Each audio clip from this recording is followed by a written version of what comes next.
Michigan will face through November. And we'll get specific about Wisconsin as we scout the Wolverines' opening league opponent. All that and more coming up next.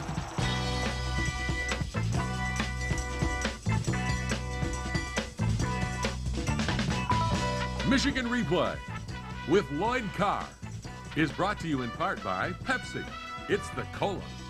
By Chevrolet. Chevy drives the Motor City. See your Detroit area Chevy dealers today or log on to DetroitAreaChevyDealers.com. By LaSalle Bank. Proud to support the University of Michigan football program. LaSalle Bank, making more possible. And by Big Boy Restaurants. Big Boy makes you say, oh boy.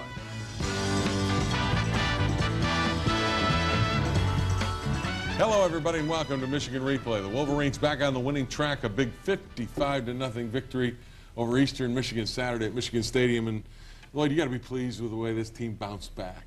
Well, I am. They didn't mess around, have a lot of penalties, turn the ball over. They did a lot of things that helped us improve, I think. That's the one thing you told me after the game. You said, you know, we didn't slop around out there. And sometimes after a tough loss, emotionally teams down, you get that kind of a game. But this one against Eastern Michigan wasn't that kind of game. Well, I've seen a lot of teams do that, Jim, and that's one of the things we talked about during the week. And I think it helped us that we got two big plays in the kicking game to start the game. We had a great return individual effort by Steve Breston, and then Eastern Michigan made a mistake.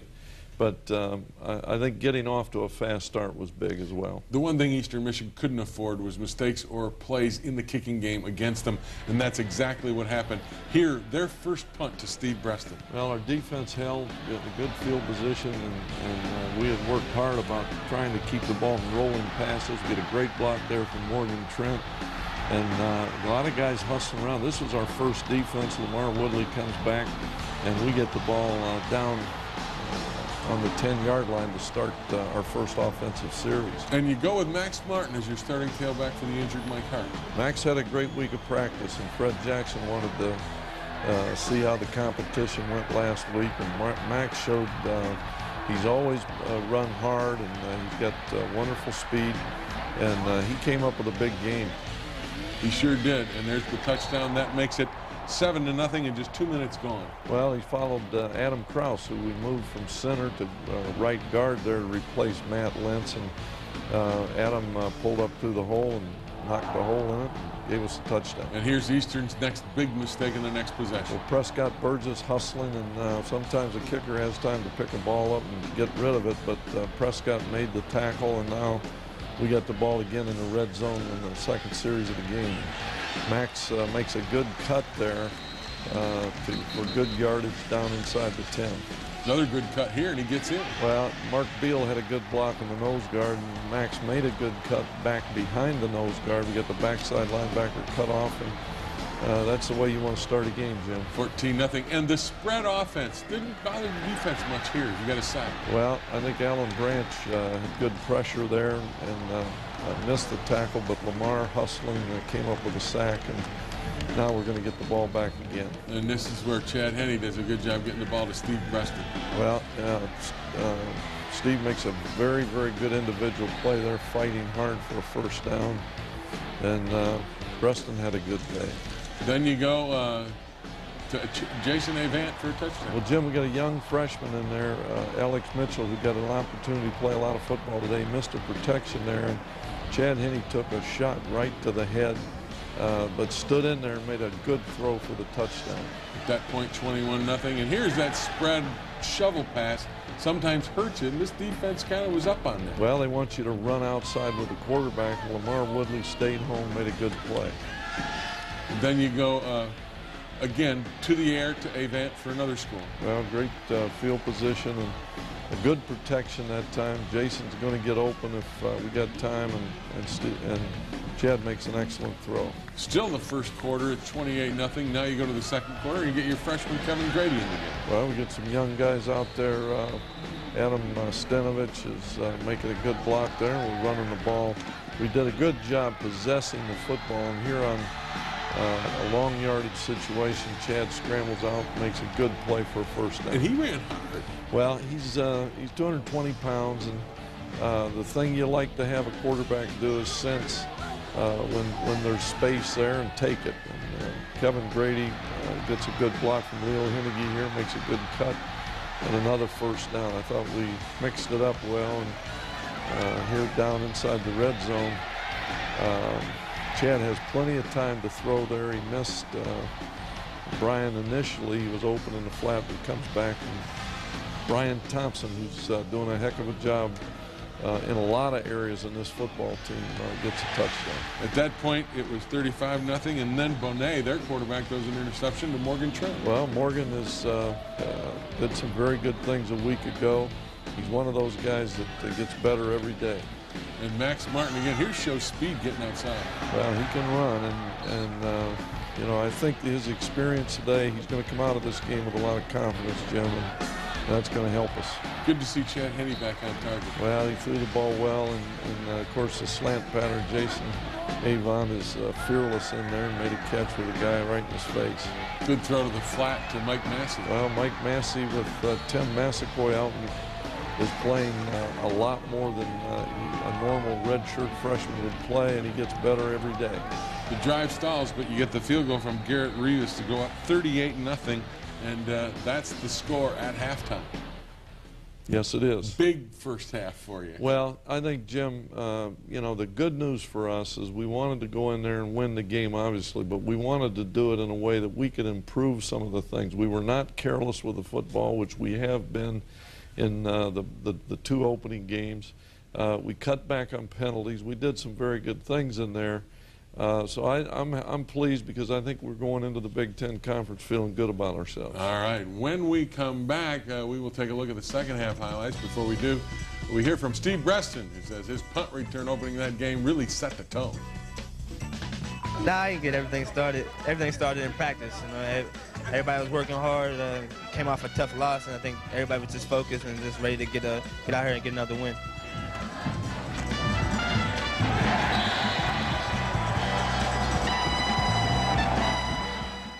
Why is serious? It was a great win for us. I mean, coming after a week like last week, you got a bitter taste in your mouth. So we wanted to come out and just basically get that taste out of our mouth. So that's what we did today. The Wolverines entered the locker room at halftime with a big lead. Well, with a big lead like that against an Eastern Michigan, what do you say to the kids going out to the second half? Well, I told them I liked what we did. I told them I liked the way we played, the way we were focused. I told them that we were going to substitute a lot in the second half. And I expected we'd have the same kind of concentration, take care of the football.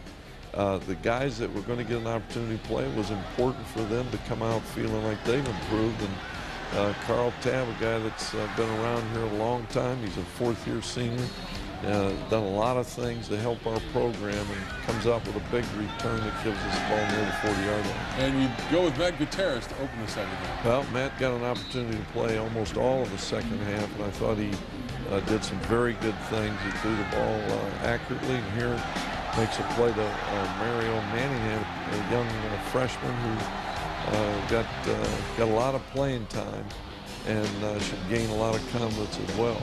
All right, drive stalls. You go with Bloomsburg for the field goal. Well, James Bloomsburg is a guy that has been around here quite a while. He came here without a scholarship, but he's really competed well, and he's had an opportunity to make a contribution, and he did.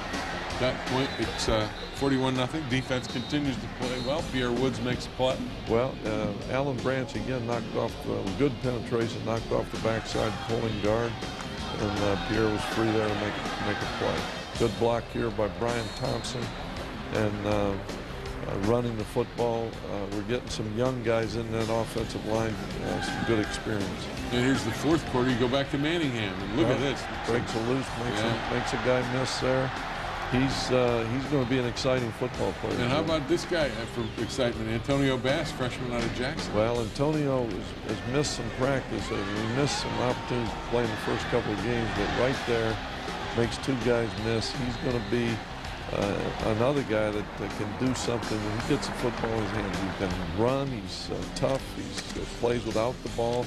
Here a good block by Will Paul, and Dave Schoonover, a fifth-year guy, pulling around there. We get the ball in the end zone. A very good run by Jerome Jackson. Jerome Jackson gets in. At that point, it's 48-0. And then Great play here by Harrison breaking up a pass. Well, another true freshman, Brandon Harrison, has had a lot of game experience in these first 3 games, and I think he's going to be a fine football player. Then Gutierrez goes to Carl Tabb for a completion. Well, we get a lucky break here. Good concentration by Carl on the deflection and getting back up the field for good yardage. Then you get Elijah Bradley in at running back. Well, Elijah Bradley went to the same high school as Matt Gutierrez. He came to Michigan without a scholarship. He got one earlier this fall and gets his first touchdown as a Michigan football player, and he's one of the more popular guys on our team here. Good blocking up front. Jeremy Chula getting some game experience in there on the right side of our line.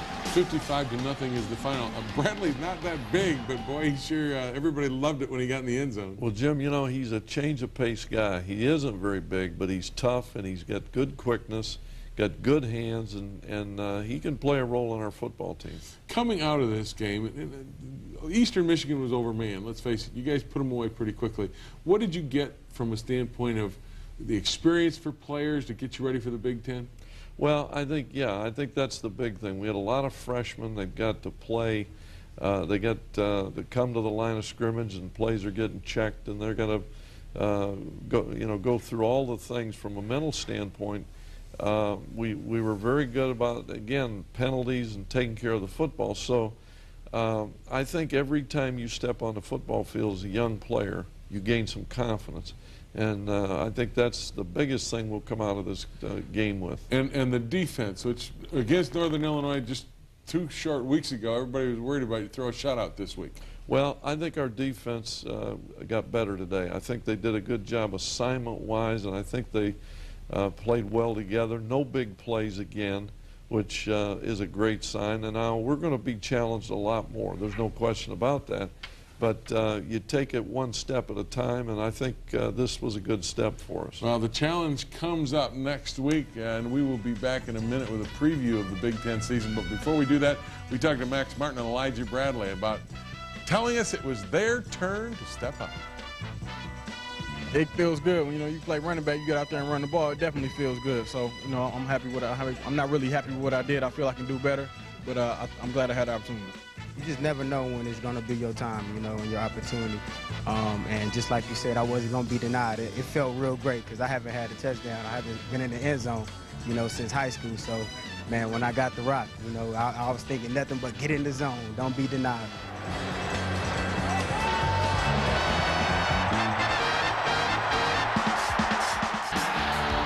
With the opening of the Big Ten schedule next week, the Wolverines are facing a very stiff challenge to repeat as Big Ten champs. They open the league slate with a bit of a schedule anomaly. They are back-to-back on the road and then home for 2 weeks at a time for the remainder of the season. They will see some of the very best offensive weapons the Big Ten has to offer. In road games against Michigan State, Iowa, and Northwestern, it will be quarterbacks that are key elements in the mix. Spartan Drew Stanton was clearly a catalyst for the MSU spread offense that was tough to handle for a lot of defenders in the conference. Stanton's ability to run and throw makes him a big threat. Iowa's Drew Tate came into the season as the league's preseason QB of the year, and the Hawks also feature 2 of the best linebackers in the nation in Abdul Hodge and Chad Greenway. They will be a major road test. While Northwestern will run and gun with Brett Bazinet operating for yet another year as the trigger man under center for Randy Walker's Wildcats. On the home portion of the schedule, the Wolverines will face a varied set of teams that is a minefield of Big Ten talent. Indiana comes to Ann Arbor with renewed hope and a competitive attitude thanks to first-year coach Terry Hepner. Minnesota will bring arguably the league's best back to Ann Arbor. Lawrence Maroney is a load, a perfect blend of size and speed. The Gophers will feature him plenty in a pounding running game in a battle for the Little Brown Jug. Joe Paterno will also return to Ann Arbor after a 2-year absence. Jopa will feature a solid defensive team and an explosive offense featuring the very dangerous Michael Robinson as a run-pass threat quarterback. The Nittany Lions haven't beaten Michigan since 1996, so they'll be fired up. And if fired up is what you're looking for, the season finale against Ohio State should do the trick. The Buckeyes bring a trio of linebackers to Ann Arbor that may be the country's best, led by a Defensive Player of the Year candidate in A.J. Hawk. On the offense and special teams side, Ted Ginn Jr. maybe is the most dangerous player in the country. Simple as that. It's all on tap in the coming 9 weeks as the Big Ten title run unfolds for the Michigan Wolverines.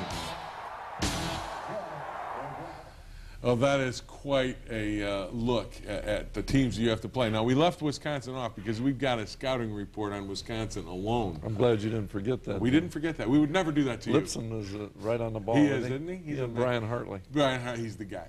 But you got some players. This is a tough schedule. There's no question, and it's there are no easy games on that schedule. Either on the road or at home anymore. No, doesn't matter.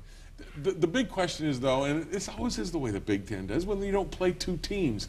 And if we take a look at the teams people miss, the ones that stand out are Purdue, Wisconsin. Purdue doesn't play Michigan or Ohio State. Wisconsin doesn't play Michigan State and Ohio State. Michigan, you miss Illinois and Purdue. But Iowa misses Michigan State, Penn State. Michigan State doesn't play Iowa or Wisconsin. It seems like there are some teams that get a little bit better break when they don't play two certain teams. Well, Jim, I think the truth is when you look at what's happened the Atlantic Coast Conference, what that football conference has become overnight, I think it's obvious in the Big Ten Conference we need a 12th team because we need to straighten the scheduling so that regardless of how you decide it, I think somewhere down the road, we need to find a school that can come in here and meet everybody's expectations in terms of the conference. Do you say go 12 teams with two divisions? Yeah, I think you have to do that. And that would settle the problems well, you got with I the don't know that it's going to settle it. I don't know if you have to go two conferences. I don't know, but I think you need 12 teams. All right. We may get into that a little later some other time. When we come back, we will take a look at those Wisconsin Badgers. They're the opener for the Big Ten and the Wolverines. But first, we hear from Chad Henne, who says the Big Ten is never easy. It's going to be difficult. Our first game's on the road, and we got to deal with different atmospheres out there, and we just got to be prepared and play our best game. Inside the locker room. They got a good team, good program, so overall, we got to come out and have a great week of preparation. I think we can play hard, we can compete with anybody, so just defense as a whole, offense, everybody, we're just going to try to do a good job this week in practice.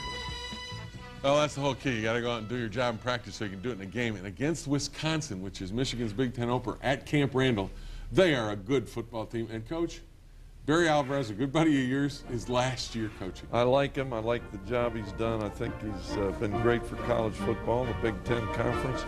And he's always got a team that's tough, physically ready to play. Jim, 325 yards a game rushing. That means that the other team doesn't get the ball much. I mean, that's an unbelievable statistic. It is, and that's going to test your run defense. And this kid, Brian Calhoun, is going to really test it. I have heard that Barry's told people Brian Calhoun may be the best back he's ever coached. Now, Ron Dayne won the Heisman. He's had a few other great backs. And Anthony Davis wasn't bad. Anthony Davis wasn't bad, and he's had some others. So, and a great return guy in Brandon Williams, who's also averaging 16 yards a catch as a wide receiver. Now, the other thing is defensively, they're rebuilding that defense, but they got guys that can play. Wisconsin always plays tough defense. Well, they lost some guys up front, but Kurt Ware returns. He's an outstanding football player. And two linebackers, I think, that are typical of the Wisconsin mold. They're big, they're tough, they're strong, and they're very physical. Mark Zalewski and Dontez Sanders. And that will be a test indeed for you on the road. And I would guess heading into this game that the key thing right there becomes defensively, you must stop the run. I mean, is that the name of the game? Well, there's no question. Because if you don't stop the run, they're not going to throw it. They're not going to do anything And you're else. not going to get the ball. Well, that's the deal. They want to control the football. They're good special teams. They want to play for field position. And that's just the way Barry's always played. And of course, Camp Randall is a very, very difficult place to play it. And we haven't been there since they renovated it. And everybody tells me it's louder and better than ever. I don't know how that could be. And it's a 6 o'clock game. You know their press box sways yeah, at the end of the game? And there'll be all kinds of bratwurst out there and beer for everybody that wants to imbibe. Yeah, well, but you guys have to play mistake-free ball. You can't turn it over on the road in a big game like this, can you? Well, Jim, you can't turn the ball over anywhere. Yeah. At least, I think we got to win the turnover battle. I mean, our defense has got to cause some. That can help us because it creates good field position or it keeps them out of scoring opportunities. But offensively, we got to protect the passer, and we've got to be able to run the football effectively. Yeah. We here at Michigan Replay want to say goodbye to a good friend of the University of Michigan football program who passed away this past week, Cecil Pryor. Cecil was a teammate of mine on the 1969 Michigan team that, of course, beat Ohio State, Bo Schembechler's first team. He's number 55. And, Lloyd, he was a good friend of this program and a good man, and gone too early. Jim, what a guy he was, and always around. I've known him since I've been at Michigan because he always is one of the guys that's around, comes back. He's has a daughter, went to school here, and just a really wonderful man. Well, we certainly will miss Cecil. Cecil will be buried in Corpus Christi. There will be a memorial for Cecil down the road, and we'll let you know when that happens here in Ann Arbor. Until next week, when we have Michigan versus Wisconsin on Michigan Replay, have a safe week, and we'll see you then, same time, same place, right here on Michigan Replay. Michigan Replay has been brought to you in place.